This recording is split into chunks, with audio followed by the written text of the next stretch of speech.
ఇబ్రహీంపట్నం దగ్గర అంతర్జాతీయ స్థాయి కూరగాయల మార్కెట్ను దాదాపుగా 250 ఎకరాలలో అంతర్జాతీయ ప్రమాణాలతోటి వెజిటబుల్ మార్కెటే కాదు, ఫ్రూట్ మార్కెట్, డైరీ ప్రోడక్ట్స్, అదేవిధంగా పౌల్ట్రీ ప్రోడక్ట్స్, మీట్ ప్రోడక్ట్స్ అన్నిటిని కూడా ఒకే దగ్గర కట్టి రైతులు పండించిన పంట ఈరోజు దాచుకోవడానికి కోల్డ్ స్టోరేజ్ లేవు. వాళ్ళు పండించిన పంట మార్కెట్లో అమ్మడానికి తెచ్చిన పండ్లు ఒకవేళ కొనకపోతే మురిగిపోతే రోడ్ల మీద పడేసే పరిస్థితి. టమాటాలు లాంటివి తెస్తే 2 రోజుల్లో అమ్మకపోతే అవి పాడైపోయే పరిస్థితి.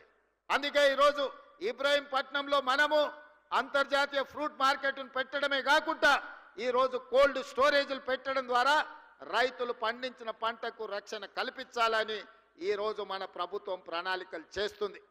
ఏప్రిల్ 1, 2023 నుంచి నవంబర్ 30, 2023 వరకు 6 నెలల్లో అభివృద్ధి.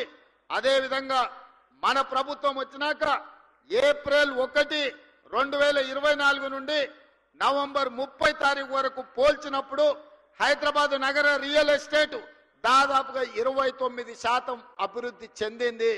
ఇది మా నిబద్ధతకు, మేమిచ్చిన అనుమతులకు హైదరాబాద్ నగరానికి రియల్ ఎస్టేట్ ఆదాయం పెరిగింది, తగ్గలేదు.